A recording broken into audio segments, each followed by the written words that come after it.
महागठबंधन ने जिसको टिकट मिलेगा पूरे पदाधिकारी कार्यकर्ता जन सैलाब के साथ उतरेंगे जमीन पर और उसको जिता करके दिल्ली भेजने का काम करेंगे। नेता को तो भैया जगह मिल गया, वो जाके घर में जाके सो गए। उठाने वाला कोई ना कोई तो होना चाहिए ना। मैं आया हूं उठाने के लिए, मैं आया हूं रोड पे खड़ा होने के लिए, मैं आया हूं जमीन पे बैठने के लिए। क्या जनता साथ है? क्या यहाँ की आवाम साथ है? अगर मैं आपको बता दे रहा हूं, अगर यहाँ की आवाम ने अगर मेरा खुल के साथ दिया तो मैं आपको यकीनन दिला देता हूं कि किशनगंज में कोई भी समस्या नहीं आने दूंगा। चाहे वो नदी कटाव का मामला हो, चाहे प्रशासनिक मुद्दे का बात हो, चाहे क्राइम का मामला हो। अगर जिस दिन आवाम जाग गई, जिस दिन मेरे साथ वो हो लिए, मैं यकीन दिला देता हूं कि उस दिन यहां पर किशनगंज का नक्शा नहीं बदल दिया तो मेरा नाम दानिश इकबाल नहीं। देखिए, मौजूदा सांसद जो हैं हमारे, वो काफ़ी नेक इंसान हैं, पढ़े लिखे इंसान हैं, काफ़ी बोनाफाइड हैं। ऐसा कुछ भी नहीं है। मास्टर साहब क्योंकि उपाध्यक्ष हैं, एक सरकार में है, सरकार की सरकारी जनता दल यूनाइटेड जो है आपकी उसमें वो बिहार के उपाध्यक्ष हैं। तो वो उपाध्यक्ष है तो उनको तो पूरा बिहार तो वैसे ही भ्रमण करना ही है। तो वो घूम रहे हैं, उनके घूमने से किसी को कोई हानि नहीं है, कोई परेशानी नहीं है। अब कौन क्या देखिए, टिप्पा टिप्पणी हर जगह होता है। ये चीज़ देखिए हर जगह है, हर पार्टी में ये चीज़ है। एक दूसरे से लोग टिप्पा टिप्पणी करते हैं, उसका फ़ायदा बाहर के लोग उठाते हैं। ऐसा नहीं है कि यहाँ के लीडर काम नहीं करना चाहते हैं। यहाँ के सारे लीडर एक्टिव तभी हो पाएंगे जब यहाँ के जनता जागरूक होगी। कि आप लोग जो फेसबुक पे विरोध करते हैं किसी भी नेता का, जब तक जमीन पे नहीं उतरिएगा तब तक नेता आपकी बात नहीं सुनने वाला है। मैं आपको बोल दे रहा हूँ ना, मैं आपके माध्यम से बोल दे रहा हूँ। मेरा नंबर 8986211769 है। समस्या अगर है तो फौरन मुझे कॉल करें। अन्याय के खिलाफ लड़ना मेरा एकमात्र लक्ष्य है। किसी के साथ भी अत्याचार अगर हुआ तो उसको बर्दाश्त नहीं किया जाएगा। प्रशासन से भिड़ने तक की बात अगर आई तो दानिश इकबाल वादा करता है कि वो भिड़ जाएगा, उसके लिए जो करना पड़ेगा वो कर जाएगा। या तो उस दिन प्रशासन रहेगा या दानिश इकबाल रहेगा। ऑल इंडिया मजलिस इत्तेहादुल मुस्लिमीन के प्रदेश अध्यक्ष अमोर के विधायक अख्तुल ईमान ने हमारे ही इंटरव्यू में आरोप लगाया बिहार सरकार के ऊपर कि शहाबुद्दीन साहब को जेल में सरा दिया गया, लेकिन आनंद भवन के लिए कानून बदल दिया जाता है। अस्सलाम आदाब, मैं रमीज़ रेज़ा, आप देख रहे हैं केडीवी लाइव। हमारे साथ आज है दानिश इकबाल साहब, जो कि राष्ट्रीय जनता दल में डीएसएस के इन्हें प्रदेश अध्यक्ष बनाया गया है। और इसमें बड़ी बात यह है कि जो लेटर मिला है वो तेजस्वी यादव के हाथों से नहीं, तेज प्रताप के हाथों से मिला गया। कहा जाता है कि लालू प्रसाद यादव, आज भी हमें याद है एक बार किशनगंज वो आए हुए थे और कहीं किसी ने टायर जला दिया था, तो लालू प्रसाद यादव जी ने ऑन द माइक प्रशासन को हरका दिया था और लोग कह रहे हैं कि तेज प्रताप में वो गुण है। जी देखिए, बात तो बिल्कुल सही है कि जिस तरीके से वो कार्यकर्ता का सम्मान करते हैं, कार्यकर्ता को तवज्जो देते हैं, कार्यकर्ता की इज्जत करते हैं, वो काफ़ी सराहनीय है। जिस अंदाज में लालू यादव जी मिला करते थे उसी अंदाज में जो है तेज प्रताप जी जो है सब कार्यकर्ताओं से मिलते हैं, बैठते हैं, बातें करते हैं, उनकी बातें सुनते भी हैं। तो ये अच्छा है, बिल्कुल उनकी नक्शे कदम पे वो भी चल रहे हैं। राष्ट्रीय जनता दल ने आपको बड़ी जिम्मेदारी दिया है। धर्मनिरपेक्ष स्वयं संघ के प्रदेश अध्यक्ष आपको मनोनीत किया गया है। इस जिम्मेदारी को निभाने के लिए क्या आप खुद को सक्षम समझते हैं? देखिए, ये जो मुझे प्रदेश का अध्यक्ष जो बनाया गया है, ये पिछले 1-1.5 महीने से इस बातों को लेकर के बात चल रही थी। मैंने अपने आप को तैयार करने में 1.5 महीने खुद लगाए हैं कि मैं इस पद के लायक हूँ या नहीं हूँ। जो पद मैंने ग्रहण किया है, जो पद मुझे माननीय मंत्री तेज प्रताप जी ने जो दिया है, उस पद की लाज रखूँगा और डीएसएस को पूरे बिहार में एक मजबूत संगठन के नाम पे खड़ा करूंगा। आने वाले वक्त में पूरी बिहार की आवाम देखेगी और उसका आगाज़ मैंने किशनगंज से किया है। जब आगाज़ इस जगह से हुआ है तो अंजाम उसका बहुत ही अच्छा होगा इंशाल्लाह। आप प्रदेश अध्यक्ष बनाए गए, इसकी मुबारकबाद आपको हम अपने तरफ से भी दे रहे हैं, अपने चैनल की तरफ से भी दे रहे हैं, व्यूवर्स की तरफ से भी दे रहे हैं, और जिन लोगों को भी कोई नई चीज़ की जिम्मेदारी मिलता है उन्हें मुबारकबाद देते हैं। लेकिन हमारा सवाल आज भी कायम है कि इससे जनता को कोई सरोकार नहीं है कि किन्हें जिम्मेदारी दी गई, किनसे जिम्मेदारी लिया गया, किन्हें अध्यक्ष बनाया गया। जनता का सवाल आज भी कायम है। अफसरशाही किशनगंज में हाईवे है। कुछ दिन पहले सुभाषपल्ली या कौनसा चौक में आपने भी पैदल मार्च किया, जबकि आप राजद पार्टी से जुड़े हुए हैं। अगर आपका काम एक फ़ोन पे हो जाना चाहिए, कहीं ना कहीं दबे मन से इसे मानना तो पड़ेगा कि अफसरशाही सीमांचल में आज भी हावी है।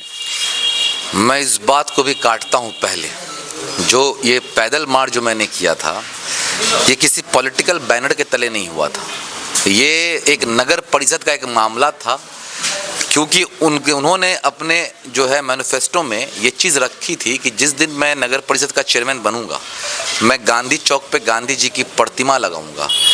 उनके इसी बात को याद दिलाने के लिए ये चीज़ मुझे करना पड़ा। इसमें बिहार सरकार का या हमारे पार्टी का कोई लेना देना नहीं। ये नगर परिषद का मामला था, ज़िले का मामला था, यहाँ के आवाम का एक चाहत था, ख्वाहिश था कि गांधी जी की प्रतिमा वहाँ लगनी चाहिए। तो मैंने उनकी आवाज़ को बुलंद करने का काम किया है। इसमें मैं फिर से बता देता हूँ कि इसमें कोई पॉलिटिकल बैनर के तले ये प्रोग्राम मैंने नहीं किया था। ये लोगों के सब आम जन समर्थन से ये काम हुआ था, ये कार्य हुआ था, और उनको याद दिलाने का मैंने काम किया। और उन्होंने ये चीज़ मुझे यकीन दिलाया है कि गांधी जयंती से पहले इंशाल्लाह वहाँ पे गांधी जी की प्रतिमा लगनी ही लगनी है। और मैं आपको ये भी बता देता हूँ कि आने वाले 2 अक्टूबर को गांधी जी की प्रतिमा वहाँ लगने जा रही है। और मैं ये भी बता दे रहा हूँ, अगर किसी कारणवश वहाँ नहीं लगती है तो हम लोग सब मिल करके एक बड़ा सा पोस्टर या एक फ़ोटो बना करके वहाँ पे लगा देंगे, और वो पूरे ज़िंदगी भर वहाँ पे वो स्थिर हो जाएगा। वो गांधी चौक का नाम गांधी जी के नाम पे रखा गया है। अब वहाँ पे कोई भी तरह का जो है इस तरह का बैनर पोस्टर अदर का नहीं लगेगा गांधी जी के अलावा। धर्मनिरपेक्ष स्वयं संघ का आपको प्रदेश अध्यक्ष बनाया गया है। वहीं गिरिराज सिंह जो कि भारतीय जनता पार्टी के एक नेता है, उनका बयान आता है कि अगर बजरंग दल पर पाबंदी लगाने की बात की तो बिहार के सभी मस्जिदों में भी पाबंदी लगा दी जाएगी। और उन्होंने साथ ही साथ आपके मुख्यमंत्री पर जो कि आपके महागठबंधन में आरोप लगाया है कि टोपी पहनकर इफ्तार पार्टी कर मुसलमानों की वोट की लालच में भारतीय संस्कृति और सभ्यता को खत्म करने की साजिश रच रहे हैं। देखिए, गिरिराज सिंह को कोई भी सीरियसली नहीं लेता है, ठीक है। उनकी मानसिकता इतनी घटिया है। वो पहले तो मैं आपको ये बता देता हूँ, ऑन कैमरा बताता हूँ कि वो सांसद के लायक भी नहीं है। वो आदमी जिसकी मानसिकता इतनी घटिया रहती है, वो सांसद क्या बनेगा? वो तो खुद क्रिमिनल टाइप का आदमी है, सोच उनकी क्रिमिनल वाली है। दूसरी बात मैं बता देता हूँ, जो ये बोल रहे हैं मस्जिद में पाबंदी लगा देना या टोपी पहन के अफ्तार कर करके वोट बटोरना, तो हमारे माननीय मोदी जी जो है, जो दुबई जाते हैं, सऊदी जाते हैं, तो शेखों से बड़े गले मिलते हैं, हुलूस के गले मिलते हैं, टोपी भी पहनते हैं, और जो है दीनी तालीम की बात भी करते हैं, मुसलमानों की तारीफ भी करते हैं। मुसलमान बहुत अच्छे हैं, बहुत अच्छी कौम है उनका। ये तो ये चीज़, ये देखिए उनके, मैं आपको फिर से बताता हूँ, उनके बातों को कोई भी जो है तरजीह नहीं देता।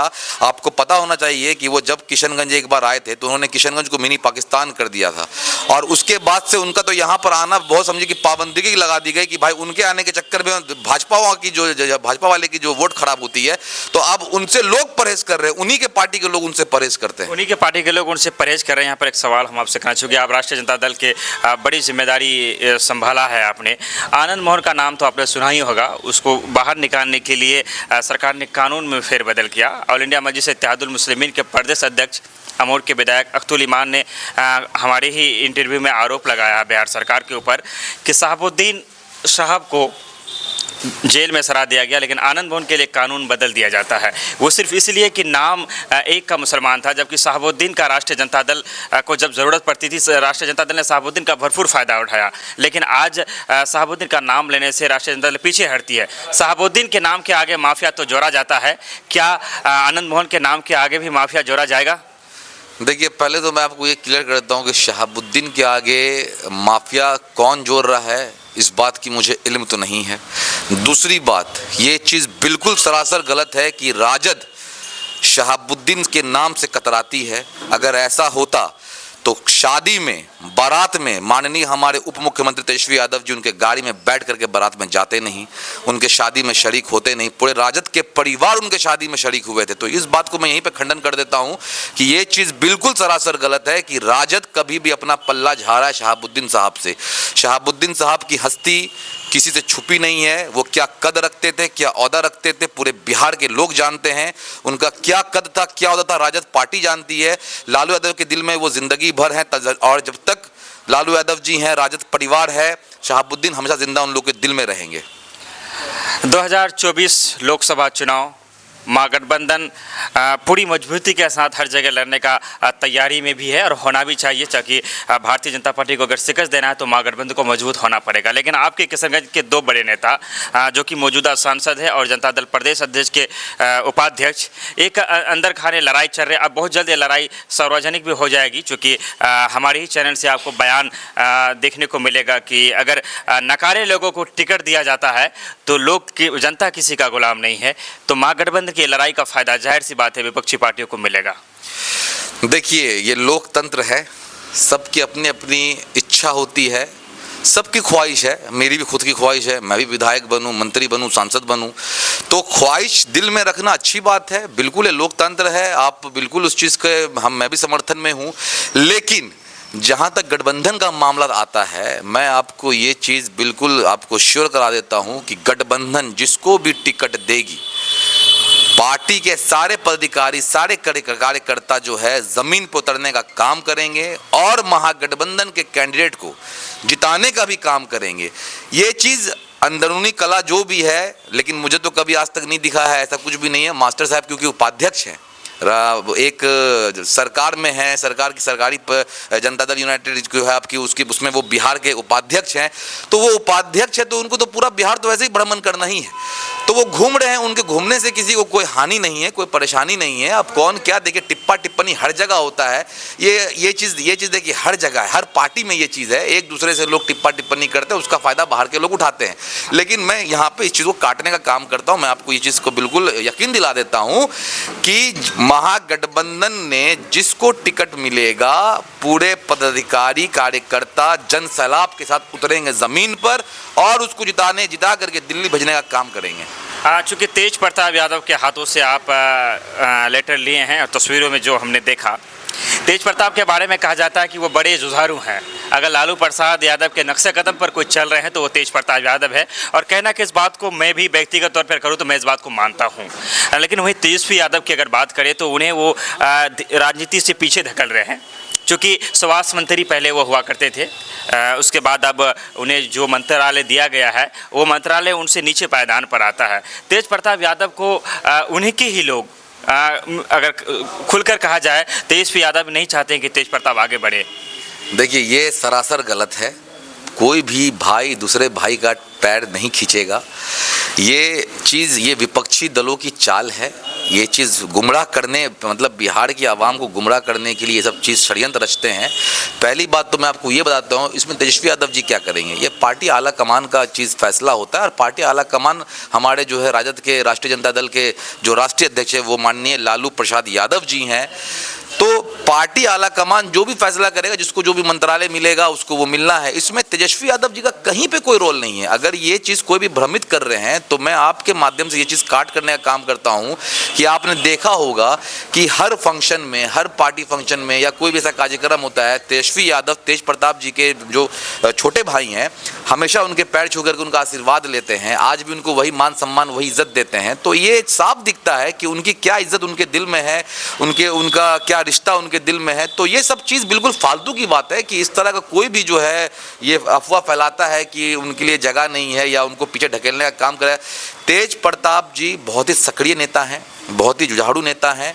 सबसे उनमें एक चीज़ ये है कि जनता से, लोगों से वो मिलते जुलते रहते हैं। और मैं आपको ये चीज़ बता देता हूँ कि आप अगर कभी जाइएगा तो अगर आपने बताया कि मैं राजद का कार्य करता हूं, मैं आपको ये यकीन दिलाता हूं कि 10 मिनट के अंदर अंदर वो आपको अपने आवास में बुला करके आपसे बिल्कुल हाल चाल सब जानेंगे, बात करेंगे, बैठा करके पानी चाय पिला करके आपको अलविदा करेंगे। वो है तेज प्रताप यादव। नेपाल में जो घटना घटी है, हमारे किशनगंज के 4 लोगों ने अपनी जान दे दी, गई है, उनका ज़मीन खिसकने से मौत हुई है।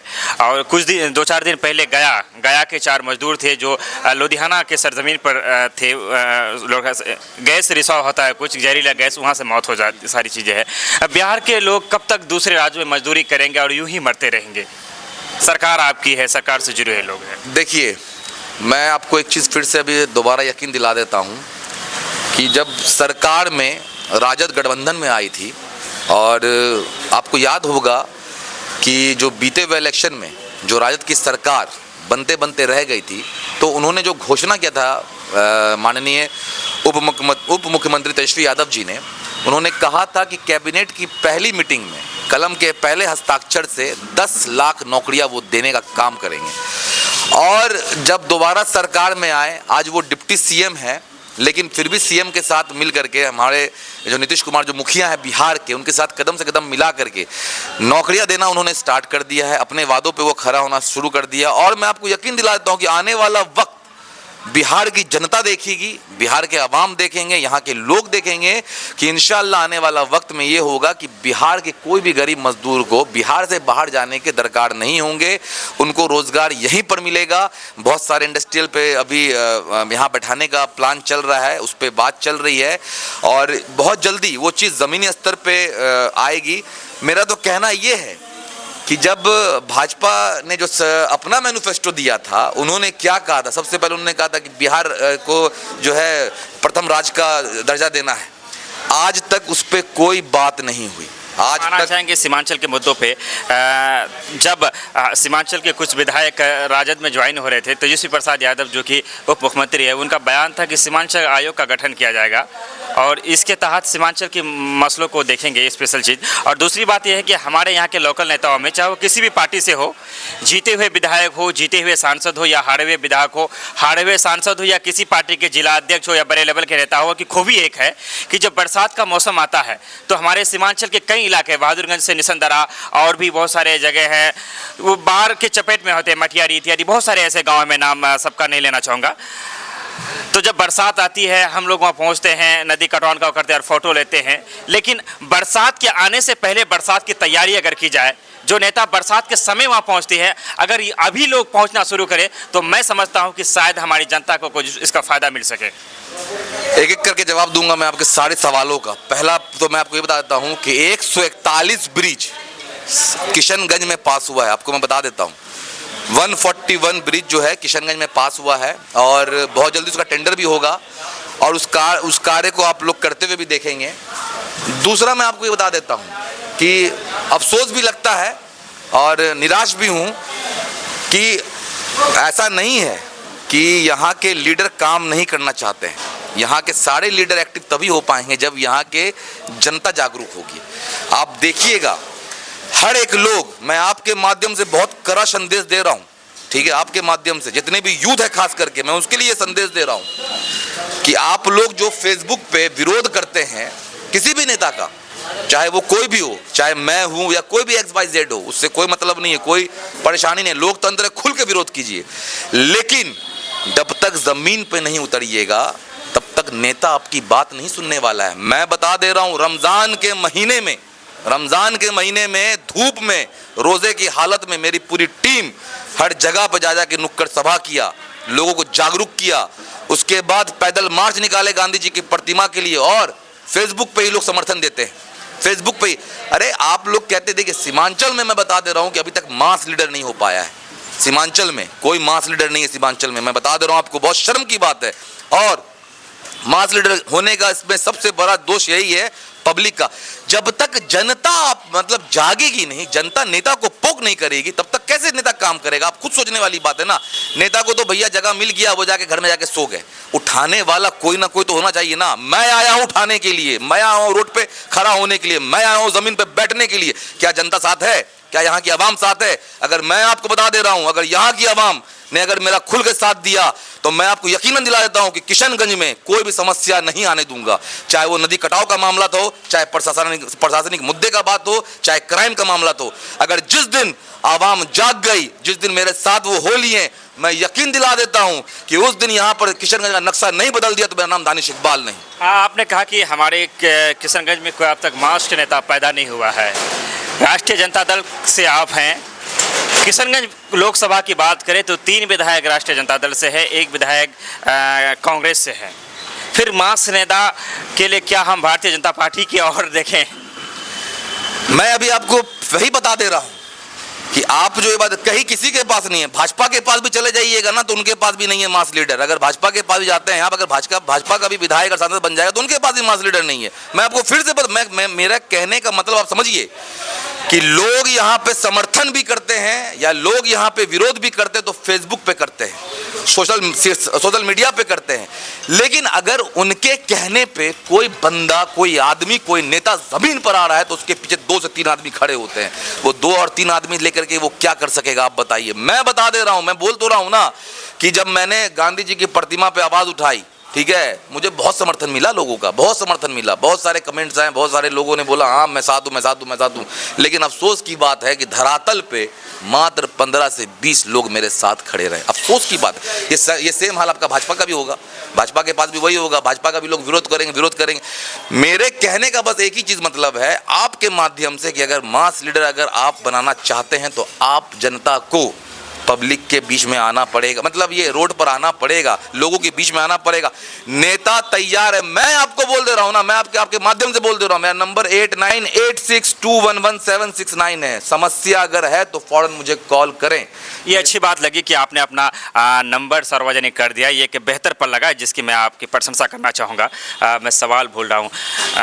हाँ, रोड पे उतरने की आपने बात किया, मैं सबूत के साथ हूँ और आप भी जानते होंगे मिनाज हत्याकांड में जब हमारे लड़के सड़कों पर आते हैं, प्रशासन की तरफ उन पर FIR किया जाता है। और आज भी कई ऐसे मामले हैं कि जब रोड जाम करने के इसमें जब लोग मांग नहीं, जो कि लोकतांत्रिक अधिकार है, प्रशासन के तरफ से FIR किया जाता है। और जहां पत्थरबाजी नहीं होती है वहां भी पत्थरबाजी का धारा लगाया जाता है। प्रशासन के साथ हाथापाई नहीं होती है, हाथापाई का धारा लगाया जाता है। मैं राष्ट्रीय जनता दल की कथनी और करनी में फ़र्क है। राष्ट्रीय जनता दल जो कहती है वो करती नहीं है, और ये शुरू से है। अगर बिहार आज पिछड़ा है तो राष्ट्रीय जनता दल की देन है। 16 साल तक है। हम बताना चाहेंगे कि आपके राष्ट्रीय जनता दल के विधायक के साथ जो व्यक्ति सुबह 7 बजे से 9 बजे तक रहता है, उनका नाम FIR में दे दिया जाता है। और सोशल मीडिया इस बात का सबूत है कि वो व्यक्ति सुबह 7 बजे से 9 बजे तक आपके राष्ट्रीय जनता दल के विधायक के साथ था। मैं आपको फिर से बता देता हूँ कि आपने जो बोला, जो इल्ज़ाम लगाया राष्ट्रीय जनता दल पे, राष्ट्रीय जनता दल ने किसी को बर्बाद नहीं किया है। मैं आपको बता देना चाहता हूं कि आपने जो बोला मिनाज हत्याकांड को लेकर के, अरे मैं खुद गवाह हूं। मैं मिनाज हत्याकांड में जिस तरीके से मैंने भूमिका निभाई होगी, मैं नहीं समझता हूं कि उस तरीके की भूमिका बहुत लोगों ने निभाई भी होगी, क्योंकि सबसे पहले सामने मैं आया और मैंने, क्योंकि मेरी पार्टी सरकार में रहते हुए भी मैंने सरकार से सवाल कर दिया, मेरी पार्टी जबकि सरकार में थी, और मैंने जाकर के SP ऑफिस में ज्ञापन भी दिया कि अगर इतने 72 घंटे के अंदर में अगर इस चीज़ पे अगर कार्रवाई नहीं हुई तो मैं पैदल मार्च निकालूंगा। मुझे अगर होता तो मैं SP का थाना भी घेराव कर लेता। लेकिन कहीं ना कहीं आपके माध्यम से मैं बोलना चाहूँगा कि उनके फैमिली के लोगों ने, मैं गवाह हूँ, मेरे साथ मेरी पूरी टीम के लोग गवाह हैं, मैं उनके दरवाजे पर 4 बार गया बोलने के लिए कि आप साथ हैं, आप साथ हैं। जब सारी चीज़ें लाइनअप हो गई, सारी चीज़ें के मामले में सामने आ गए, तो बैग वक्त पे उन्होंने अपना कदम पीछे ले लिया। तो ऐसे मैं नहीं समझता हूँ कि क्या करता मैं वहाँ पे।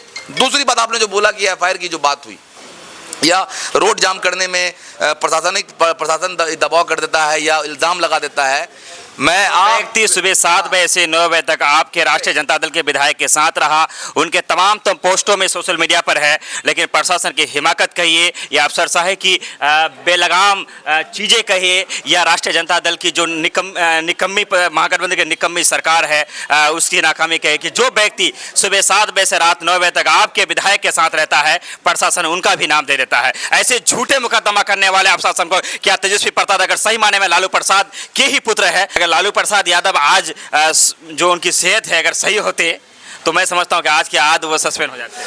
अरे मैं आपको यकीन दिलाता हूं कि आज के डेट में RJD का जो समझ लीजिए कि जो गढ़ है ना, उसको मजबूत करने के लिए मैं आ गया हूं। और मैं आपके माध्यम से मैं फिर से कह दे रहा हूं कि अन्याय के खिलाफ लड़ना मेरा एकमात्र लक्ष्य है। किसी के साथ भी अत्याचार अगर हुआ तो उसको बर्दाश्त नहीं किया जाएगा। प्रशासन से भिड़ने तक की बात अगर आई तो दानिश इकबाल वादा करता है कि वो भिड़ जाएगा, उसके लिए जो करना पड़ेगा वो कर जाएगा। या तो उस दिन प्रशासन रहेगा या दानिश इकबाल रहेगा। RJD में मैं जुड़ा हूं या RJD का मैं पदाधिकारी हूं, तो मेरे साथ जितने भी लड़के हैं, मेरे जितने भी कार्यकर्ता हैं या जितने भी लोग पार्टी के लोग पदाधिकारी जो भी हैं, उनको मजबूत करना मेरा उनका सबका काम है। अगर हमारे पार्टी के वर्कर पे, हमारे पार्टी के पदाधिकारी पे अगर FIR अगर होने लगा, बेबुनियाद अगर होने लगा, तो मैं बता दे रहा हूं, मैं आपको वादा कर रहा हूं और दावा भी करता हूं कि वो दिन अब नहीं आने वाला है। जो हो गया वो हो गया। ये चीज जो बोल रहे हैं आप एफआईआर, ये जाने अनजाने में हुआ था, एक झोंक में हो गया था। मतलब समझिए कि इसमें कोई अफसरशाही वाला मामला तो नहीं था। मैं आपको फिर से बता दूं, अफसरशाही वाला मामला तो नहीं था, एक झोंक था। भीड़ के बीच में एक होता है ना, घून के साथ में गेहूं पिस जाना, ये एक तरह का मामला तो हुआ। कितने लोग का नाम दिया, उनका भी नाम गलती से चला आया, लेकिन इस पर कोई बात विवाद नहीं होना है। जो हो गया उस पर छोड़ दीजिए, लेकिन आने वाला कल तो आपका है। आज से बता रहा हूं मैं आपको, अभी से बता रहा हूं मैं आपको, मैं आपके माध्यम से मैं फिर से बोल दे रहा हूं कि लोकतंत्र में चक्का जाम करना, रैली निकालना, थाना घेराव करना, ये लोकतांत्रिक अधिकार है। इस पे कोई तरह का ये चीज नहीं है। तो अगर कोई भी इस तरह से करते हैं, इस पे एफआईआर अगर होता है, कोई तरह का मामला आता है, तो मैं आपके माध्यम से मैं बोल रहा हूं कि मैं खड़ा हूं उसके लिए। कौन एफआईआर कर रहा है मुझे बताइए, मैं लड़ूंगा आपके लिए, मैं आपकी लड़ाई लड़ने के लिए आया हूं। अरे मैं तो बोल तो रहा हूं कि आप लोग साथ तो आइए मेरे। उसके बाद मैंने अगर सीमांचल नहीं, किशनगंज की का जो नक्शा अगर नहीं बदल दिया ना, तो मेरा नाम दानिश इकबाल नहीं। हम आपके पास आएंगे सुबह से साथ भी कि वो कौन व्यक्ति है जिनके ऊपर एफआईआर किया गया है और राष्ट्रीय जनता दल के विधायक के साथ है। वो व्यक्ति आप ही के बीच में मौजूद है। लेकिन एक सवाल जो मैं भूल रहा था, इससे पहले कि भूल जाऊं, कुछ ही दिन पहले, 2-3 दिन पहले की घटना है। एक स्कूली बस दुर्घटनाग्रस्त हो जाती है। गनीमत मानिए कि कुछ बच्चे नहीं थे उसमें। सुप्रीम कोर्ट ने जो गाइडलाइंस जारी किया है, कोई भी निजी विद्यालय उसको फॉलो नहीं करता है। सुप्रीम कोर्ट के गाइडलाइंस के अनुसार निजी विद्यालयों को ये बताया गया है कि आप जिसे भी ड्राइवर रखते हैं बसों के, उसका वो होना चाहिए, जो ट्रेनर का जो सर्टिफिकेट होता है वो होनी चाहिए, एम्बुलेंस का नंबर लिखा हुआ होना चाहिए। बहुत सारी चीज़ें हैं जो सुप्रीम कोर्ट के गाइडलाइंस में आता है। ऐसे निजी विद्यालय जो बच्चों की भविष्य के साथ खिलवाड़ करते हैं, उन विद्यालयों के लिए आप क्या कहना चाहेंगे? देखिए, जो भी गाइडलाइंस है, पहली बात तो बच्चे की सुरक्षा का सवाल है, ठीक है। उस पर तो कोई तरह कोताही कोई बर्दाश्त नहीं कर सकता।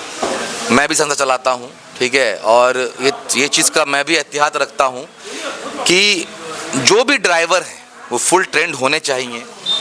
गाड़ी पे एम्बुलेंस का नंबर होना चाहिए, फर्स्ट एड बॉक्स गाड़ी में तुरंत होनी चाहिए। अगर कोई इस तरह का काम नहीं करते हैं तो उन पर कार्रवाई अवश्य होगी। और एक चीज़ बता दो, हादसा, ये जो स्कूल से जो आने के क्रम में जो ये रोड पे जो ये हादसा है, ये किसी के साथ भी हो सकता है। इसको आप ये नहीं कह सकते हैं कि अनट्रेंड था या कोई तरह का। आदमी चलता है रोड पे, तो ये हादसा एक होता है कि आदमी जानबूझ के कर लिया। ड्राइवर ना नशा में था, ना ड्राइवर ने कुछ ऐसा ले रखा था जिससे वो अपनी सूझ बूझ खो दे, या इस तरह का कोई मामला तो नहीं था। हाँ, ये एक हादसा ही कहिए कि हो सकता है कुछ ना कुछ टेक्निकल फॉल्ट हुआ हो, या ड्राइवर की कुछ ना कुछ अनदेखी हो, या सामने से कुछ प्रॉब्लम हो रही उसको बचाने के चक्कर में, क्योंकि वहाँ पे घटना स्थल पे ना मैं था ना कोई और था, तो उस पर इल्ज़ाम नहीं लगा सकते डायरेक्ट बोल करके कि कुछ लापरवाही हुई होगी। लेकिन आइंदा यही चीज़ है कि इस चीज़ पे स्कूल के प्रशासन को जो है इस पर ध्यान रखना है कि बच्चे की सिक्योरिटी का सवाल है, उस पर कोई समझौता कोई नहीं कर सकता है। वीडियो काफ़ी लंबा हो रहा है, चूँकि सवाल मन कर रहा है कि सारे सवाल आपसे ही किया जाए, क्योंकि मुझे ऐसा लगता है चूँकि आप जिस नेता के हाथों से ये लिए हैं, कहना कि अगर व्यक्तिगत आप पे मैं ऑन द कैमरा करता हूँ कि अगर राजद के सभी नेताओं में अगर नंबर दिया जाए तो मैं तेज प्रताप को 100 नंबर दूंगा। क्या आप मानते हैं इस बात को? देखिए, तेज प्रताप जी, मैं कोई होता नहीं हूँ नंबर किसी को देने वाला। मैं अपनी राय।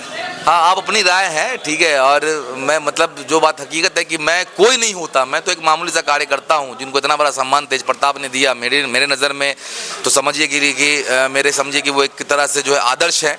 लालू यादव जी के नक्शे कदम पे वो चलते हैं। तेजस्वी यादव जी का एक अपना रुझान है, उनकी पॉलिटिक्स एक अपनी पॉलिटिक्स है। जिस तरह से वो बिहार में नहीं पूरे हिंदुस्तान में चमके हैं, वो हुए तेज प्रताप यादव जी हुए। तो ये एक आइडियल है, नौजवानों के लिए एक आइडियल है। तो इसको नंबर सिस्टम से जो बांट करके जो है ना, मतलब किसी का ये नहीं कर सकते हैं। जान से मारने की धमकी मिल रही है तेज प्रताप यादव को।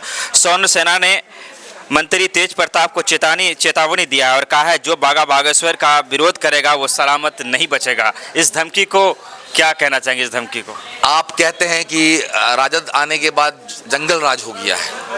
आप खुद देख सकते हैं कि बिहार में जबकि भाजपा की सरकार नहीं है और वो इस तरीके से खुले से धमकी दे रहे हैं, वो भी हमारे माननीय मंत्री तेज प्रताप यादव जी को, जो हमारे राष्ट्रीय अध्यक्ष हैं डीएसएस के, उनको ये धमकी दे रहे हैं। और फिर कहते हैं आप लोग कि जंगल राज आरजेडी करती है। जंगल राज तो आपके सामने सबूत है कि भाजपाओं के, अरे ये सारे कितने जितने भी हैं, ये सारे जितने हैं सब भाजपा के। भाजपा में अगर आप निकालिएगा तो सारे लगभग विधायक दागी हैं, लगभग विधायक दागी हैं, क्रिमिनल हैं वो, और उनको सदन में बैठाने का काम जो है भाजपा करती है। जो आतंकवादी हैं उनको बैठाने का काम भाजपा करती है। जिस तरह का जो जाति उन्माद फैलाते हैं, दंगा फैलाते हैं, उनको बैठाने का काम भाजपा करती है। राजद जो है, राजद को लोगों ने बदनाम कर रखा है। जो भी होता है राजद पर ठेकरा फोड़ देते हैं कि राजद ने ये किया, राजद ने वो किया। अरे सबसे पहली बात तो ये है कि आप खुद देख रहे हैं कि जिस तरीके से बजरंग दल, जिस तरह से विश्व हिंदू परिषद, जिस तरह से जो है ये आरएसएस के लोग जिस तरह से गुंडागर्दी करते हैं, ये साफ समझ में आता है कि हिंदुस्तान आज किस दिशा में जा रहा है।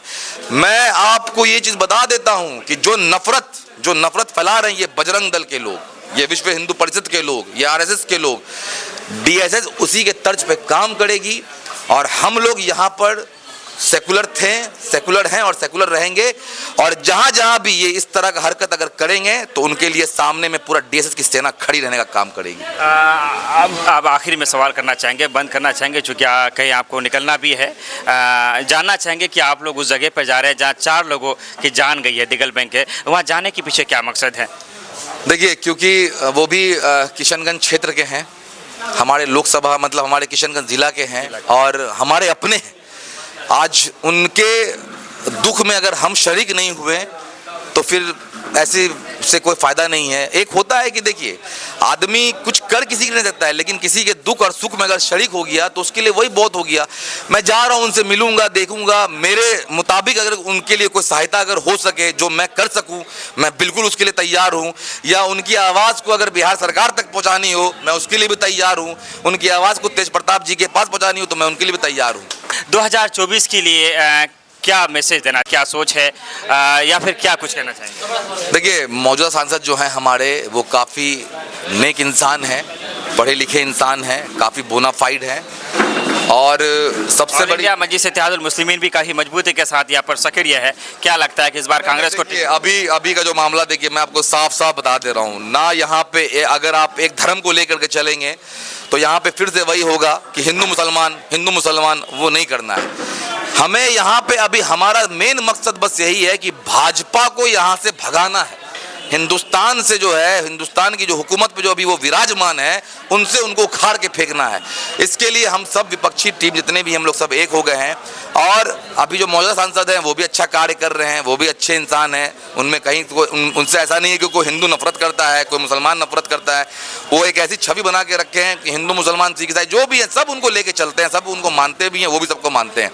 तो हमारा भी एक ही मकसद है कि महागठबंधन में, देखिए इसका पता तो भैया आला कमान तय करेगी, लेकिन अगर आपकी पसंद की बात की जाए जावेद साहब और मुजाहिद साहब में, तो व्यक्तिगत तौर पर नहीं, इसमें देखिए व्यक्तिगत और इस पे कोई ओपिनियन जो है कोई मामला टिकट की बात नहीं कर रहा हूँ, टिकट जिसे मिले व्यक्तिगत तौर पर पसंद नहीं। अरे दोनों पसंद है मुझे, दोनों अच्छे हैं, दोनों अपने अपने क्षेत्र में बहुत ही उम्दा हैं। दोनों को मतलब अगर आप रखा जाए कि किनको क्या नंबर देंगे तो ये मेरे ख्याल से किशनगंज की जनता भी तय नहीं कर पाए। दानिश इकबाल जैसे युवा लोग अगर पॉलिटिक्स में आए और सिर्फ पार्टी के पदाधिकारी बन के ना रहे बल्कि एमएलए एमपी का चुनाव लड़े तो शायद हमारा सीमांचल आगे बढ़ सकता है। तो क्या किसी आप जैसे लोग कब आएंगे एमएलए में, एमपी में? इंशाअल्लाह बहुत जल्द मौका मिलेगा और ये आप लोग देखेंगे। और आप लोग का अगर दुआ रहा, यहाँ के लोगों का अगर साथ रहा, समर्थन रहा, तो वक्त कभी भी किसी की करवट ले सकता है। आप विधायक बनते हैं कभी भविष्य में, तो आपका एक काम पहला जो सबसे पहले करेंगे? सबसे मेरा जो पहला काम होगा शिक्षा और स्वास्थ्य, ये मेरा पहला काम होगा। चलिए, बहुत बहुत शुक्रिया, धन्यवाद आपका।